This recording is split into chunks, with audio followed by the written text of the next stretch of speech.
Natalie, Gina and James, welcome to CNN News 18. Thank you. The acclaimed Matilda musical is being held at Mumbai's Nita Mukesh Ambani Cultural Centre from May 16 to June 2nd. And joining me is the resident director of the show, Natallie Gilhome, actors Gina Beck, who plays a very loving Miss Honey, and the very strict principal of Matilda's school, Miss Trunchbull, played by James Wolstenholme. Please don't hit me. No, I promise. So to start with, how has been the response to the show, and what can the audiences who are yet to discover it can expect? The response has been really astounding actually in India. We've taken this show to many a country now, and of course the show's been running for over 10 years on the West End in London with the original creative team, then passing it through other creative teams to let us go on the road and take this around the world. And what is so wonderful about our jobs is to do exactly the same show in different countries and feel responses. And what's amazing is the commonality of the themes that resonate with audiences around different parts of the world. And Mumbai has been no less excited than any other place I think we've been. They're really rapturous in the applause and all on their feet at the end. So it's really exciting to come to a new country. Yeah, I was just saying to somebody backstage actually the other night that I think this is definitely our best audiences. Well, I've only been on the tour for 2 other cities, so and London, but of all those places, I think definitely the Mumbai audiences, they just seem to be like so excited to be in the theatre from the get-go, and it's just really amazing to be on stage having that feedback from the audience. It's been great. Yeah, I echo that. I think as well, something that's really surprised me here is that obviously the show is performed in English, as we have done everywhere. In some of our other territories, we present with surtitles, so the audience can read it in their own language.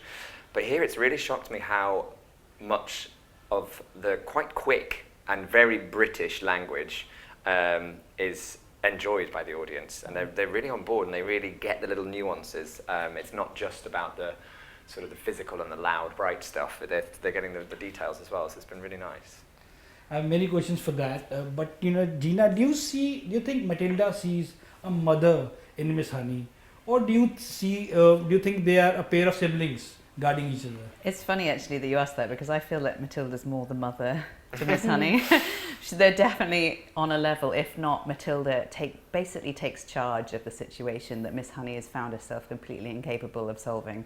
And through Matilda's amazing bravery and courage and strength that she has, and this amazing resilience of a 5-year-old child, she basically helps everybody in the show. James, why Miss Trunchbull has so much anger? And as the villain of the show, are there any positive qualities that you see in Miss Trunchbull? No. No, it's funny you should say that. As an actor, you have to find the human. She has to be a human being, so you do have to find that balance of or working out why. Why is she this way? Why is she so evil? Why is she so hateful towards Matilda, particularly? And if I can find one little thing that I sort of hold on to, it's actually that she has always felt competition with her sister, who is the acrobat. Am I allowed to say this? This sort of gives away a little bit. I have to be careful what I say. But she has this feeling of competition that has been with her entire life. She's not small and pretty. She's not dainty. She doesn't have these things. And so I think it's that level of competition and that drive that makes her who she is. And she will not let go. She will not lose. So when Matilda arrives at the school, and Miss Trunchbull is presented with this small thing that suddenly is challenging her and eventually does win and overcome. I think that's where the evil comes from. Natalie, what excites you about telling a story through songs? I mean, I think Matilda is now one of the most iconic British musicals ever written, and so successful. The original creative team on this show, Matthew Warchus, the director, Peter Darling and Alan Kane, choreographer, and Tim Minchin, of course, writing the music and lyrics. It's like a perfect symbiosis of minds that came together to tell this story. So, Tim's lyrics and of course the book by Dennis Kelly, they kind of all collaborated so well that the songs don't feel like suddenly we're in a song in a musical theatre show. the songs really help the story go along, and they are as smart and as intricate and as nuanced as the words that the girls are saying as Matilda. You know, they use very sophisticated language, and I can't think of any other lyricist other than Tim Minchin that can actually match that sophistication in his lyrics. So it really, I feel like Matilda is one of those beautiful pieces of theatre that is a seamless transition from scene to song each time, and some of the songs are absolutely beautiful and they're so touching, yet just very clever as well, you know. I will ask you about the songs to each of you, but you know, you've been performing this show around the world for many years now. What makes each show and performance unique for you? I mean, every show is always different because of the audience. Obviously, that the live nature of the show makes it just like an interaction between you and that audience who specifically came on that day to watch, and just makes it fresh and new for me. I do find that Dennis Kelly's script is very easy to continually renew in your mind and try different things, try refreshing it. It's written so brilliantly for actors. It's great. Yeah, I'd agree with that. Actually, for me, it's always about going back to the script and the words, because that's what we have. That's what we give. And thank goodness it's so well done. From script into song, you never feel like, as the performer, you never feel like a sort of a clunkiness. It always just flows straight in. And I think that is the huge success of Matilda as a musical in its structure, is the fact that there is never a feeling of, why is this song here? It just flows. For us on our tour as well, we have 3 girls that play Matilda, so they rotate, and we have children playing Bruce and the character Eric. So every night it is slightly different, because those girls say the same words and they sing the same notes, but they're all so very, very different. They're still, you know, performing Matilda the character within the parameters with what they've learnt and what the show is. But it really does elicit different responses from other actors around them as well. I think you'd probably find that. So it is a unique show every night because of the audience, and particularly our show with the different formula of cast every night. Do you all have a after and before show routine? Like a group hug or Oh, we should have a group hug. We do, the company all does warm up together, a physical and vocal warm up, and then we run all sorts of checks on, there's a gym sequence in the show with vaulting and big mats, and then there's a swing sequence, so we do that. I love a part of my pre-show, which is 10 minutes with the girls that are playing Matilda that evening.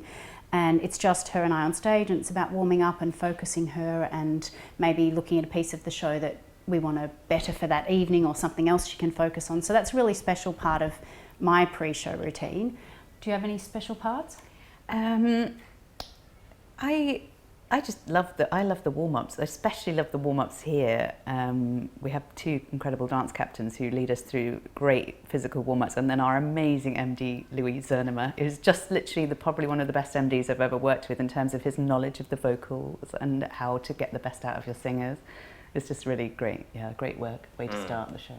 Definitely, all of that, and also we have such a huge team backstage. 76 people on the show, is that right? 72, 76, something like that.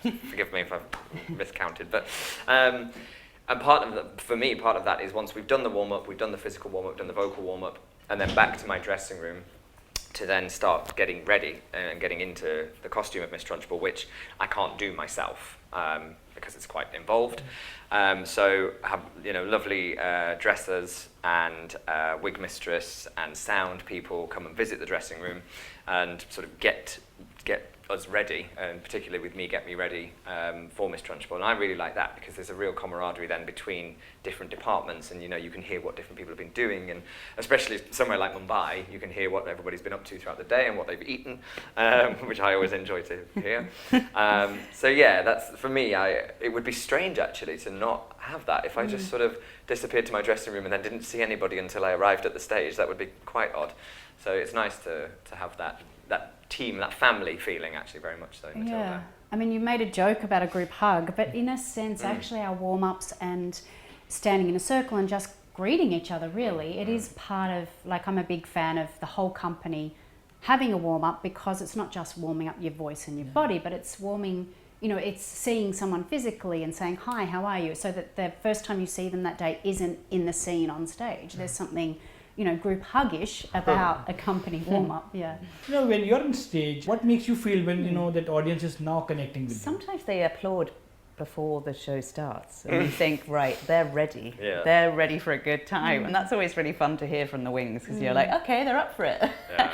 But I just think that the opening number is so, you know, eye-popping, and just there's so much to look at, and so I think the audiences are just sort of like sometimes a little bit stunned that they're witnessing it, and by the time Matilda comes on stage, I think they're like, that was insane, that was amazing. So you can feel that. Yeah, definitely. Yeah, I don't arrive on stage until about half an hour into the show, but I like to kind of sometimes just get there a bit earlier and sort of wander and judge from, you know, the scenes or the songs before how the audience are responding. And it's always nice at the end of gates, school gates, and then we're into the first classroom where Miss Honey first arrives, and that first, for me, that's the first time I hear the audience really respond. And here in India, it's been phenomenal every night. So. Yeah. Or I think you say for you it must be when audience is silent because they're scared of Miss Trunchbull. And they are for me, yeah. Sometimes, yeah. Or sometimes, unfortunately, you get one, maybe a child who's a bit scared and sort of, you know, starts crying. We have had that a couple of times, but we just have to pretend it's not happening and hope they're okay. And then to each of you, this is a musical. Do you have a favorite music piece or a song from the show that you enjoy the most? Ooh, from this show. It's got to be Revolting for me, because I get to watch it from the wings, and I just can't help but get caught up in it every night. I go and stand right front wing so I can see it from the front almost, and just our incredible Bruce's leading that. And the energy that the ensemble put into it, it's just insane. It's just amazing to watch. And I just think if I was an audience member, I'd just be like, wow.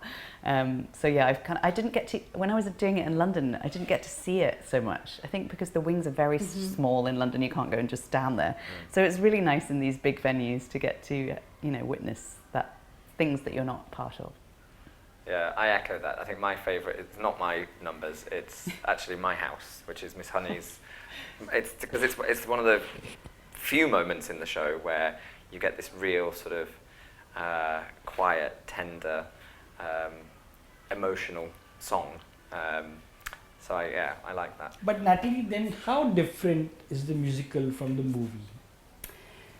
I've never seen the American movie, actually, with Danny DeVito, so that's, I don't know that actually. This musical, obviously the source material is the Roald Dahl book. So it's an adaptation really of the Roald Dahl book.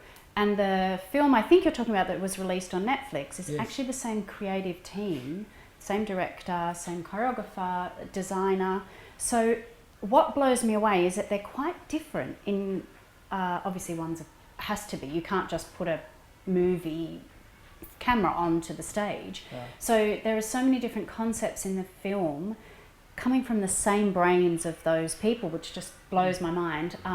But it still has the sense and the kind of the real emotional centre of the musical, that film. So yeah, I think it's so brilliantly done with different ideas, yet the same kind of heart.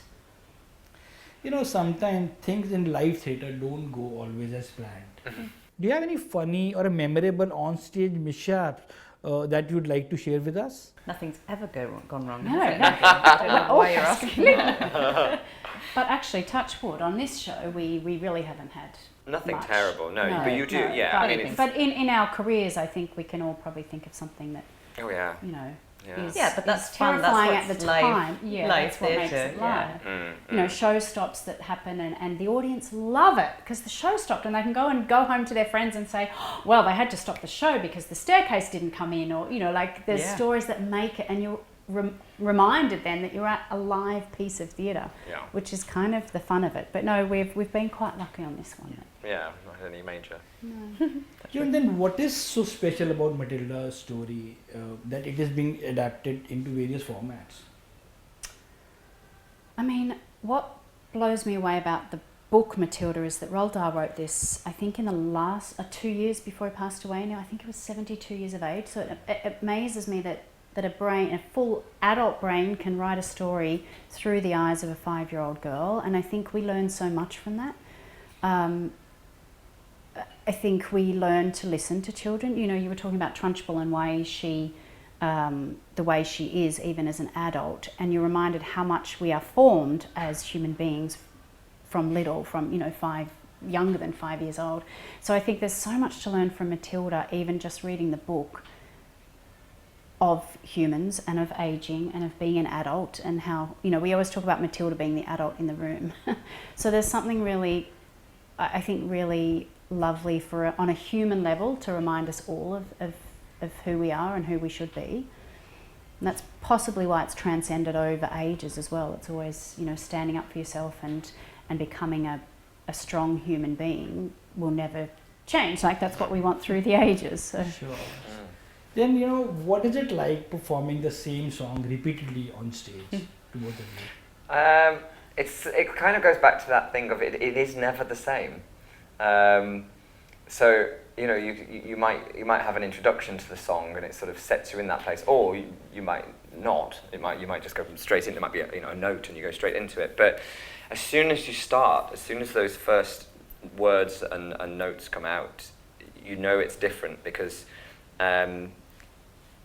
the idea is, hopefully, is that we live in the moment. The characters are living in that moment. So it is never the same as you did it yesterday or earlier that day, or you will do it again tomorrow. It always changes, because if you're in that moment and you're singing to somebody, or, you know, the audience is different or whatever, it is always different. So I never feel like, oh, this song again. Because it just is part of that moment. Yeah, I think that's something to do with the material as well. Yeah. I have been in shows where I have thought, oh God, not this song again. But this Matilda, you know, every time I start singing another song, I always just see it as another challenge to get it better, get it how I want it in my head, because it is live and sometimes you don't sing as well as you wanted to, and then next day is another day, you get to do it again. Do you encourage your actors to make an eye contact with the audiences? It depends on the show, I think, Yeah. if the show calls for it. This one, there is a couple of moments actually for Matilda where she does reach, you know, she kind of tries to see someone in the audience to say, hey, are you like me? Do you think the same way I do? But otherwise, we're not particular, you know, this isn't a show that we call it breaking the fourth wall and kind of really connecting with the audience. It's not really this type of show. I imagine something like Rocky Horror Picture Show is somewhere where you are doing that. But yeah, for Matilda, she has one moment in the top of Quiet, a song where she really is kind of encouraged to try and look at people and say, hey, do you feel the same way as me? I suppose Mr. Wormwood is the other character that can I guess, yes, talk that's He true. does to the audience. He does an Yeah. entire number to the audience, but yeah, that's a little bit special. Yeah, that's true. What makes a good musical theatre song, both in terms of writing and performance?